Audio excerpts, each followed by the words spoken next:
¿Qué es esto del trastorno histriónico de personalidad? Ponte un ejemplo. Imagínate a Juana, que es una joven de 28 años, carismática, brillante, que es el alma de todas las reuniones.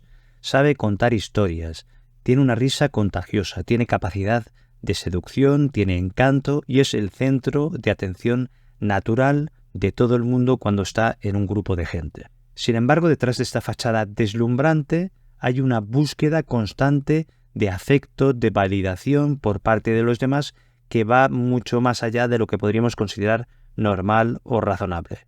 Pero ¿cómo empieza la historia de Juana? Desde pequeña aprendió que cuando era el centro de atención se sentía amada, valorada, se notaba muy bien. Esto afectaba sus emociones, porque cuando era el centro de atención se notaba en éxtasis, en cambio cuando no le prestaban atención se sentía fatal, mal, con un estado de ánimo muy bajo. De forma que llamar la atención, ser el centro de esta atención, era el objetivo principal que tenía, y esto, como es lógico, afectaba a sus relaciones tanto personales como a las relaciones sentimentales.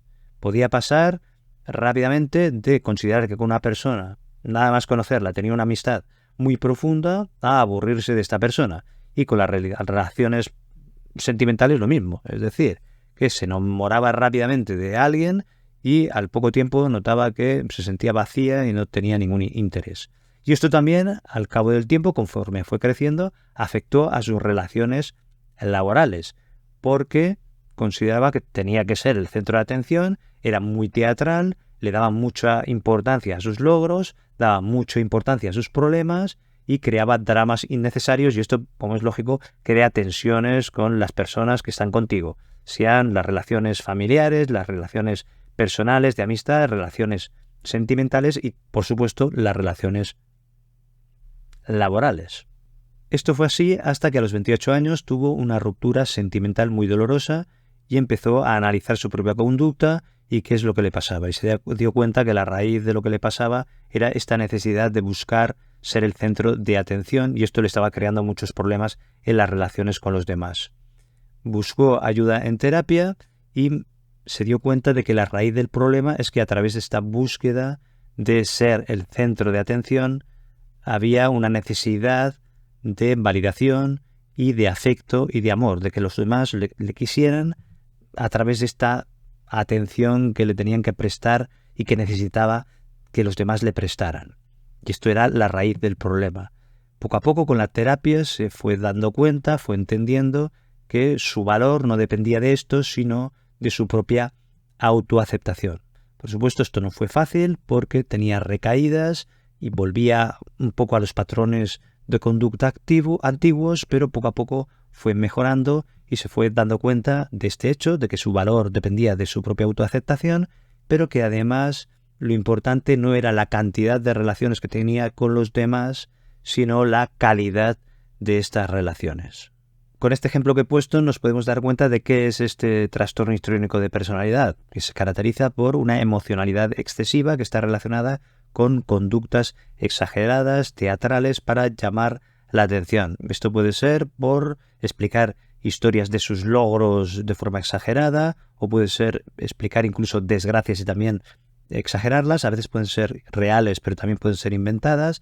Puede gesticular mucho, puede reírse de forma exagerada, puede incluso llorar también de forma exagerada, puede hacer gestos y gesticular de forma también muy espectacular.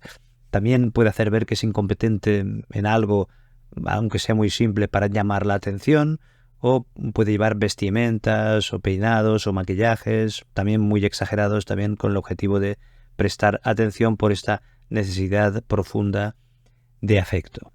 Y todo esto causará relaciones tumultuosas con los demás, problemas, porque a veces también esta emocionalidad es excesiva según le presten atención o no, o a lo mejor le hacen una pequeña crítica y reacciona de forma exagerada, o llorando o enfadándose, sin que tenga mucho sentido. Y también esto respecto a los logros que tiene, que puede darles mucha importancia y sentir mucha alegría, pero un pequeño fracaso hundirle completamente y que otras personas considerarían que tampoco esto tiene tanta importancia.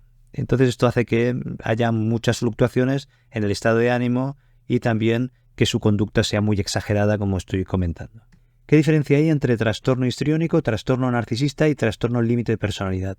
En el histriónico ya hemos dicho que el tema era la exageración en el comportamiento y la teatralidad para ser el centro de atención. El trastorno narcisista es un sentido de autoimportancia y poca empatía con los demás. Comparte con el histriónico esta necesidad de ser el centro de atención, pero las motivaciones son distintas. Y en el caso del trastorno límite hay más una inestabilidad en las emociones y también en las relaciones con los demás. Es decir, que estos tres tipos de trastornos comparten cosas en común, pero las motivaciones que tienen son distintas, la relación que tienen consigo mismos y con los demás también son diferentes y las conductas específicas también pueden cambiar.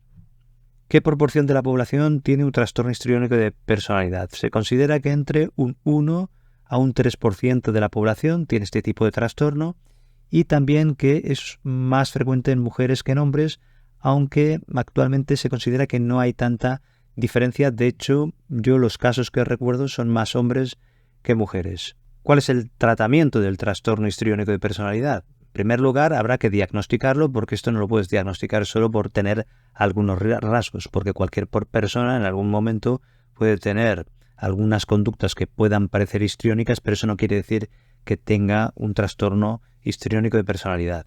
Y después, si se hace el diagnóstico, el tratamiento se puede hacer un enfoque cognitivo-conductual, pero es ir analizando a la persona y que sea consciente del problema que tiene, de cuál es la raíz del problema y aprender a valorarse por sí misma sin depender de las valoraciones de los demás, que esto es más fácil decir que hacer, porque ya no solo es este problema de que aprenda la persona a conocerse a sí misma y aprender a cambiar estos patrones de pensamiento, sino que también este patrón de buscar la validación de los demás y de esta emocionalidad cambiante y esta teatralidad se mete en la relación terapéutica, y esto puede hacer que pase de considerar como grandioso al terapeuta y al día siguiente considerar que no vale para nada.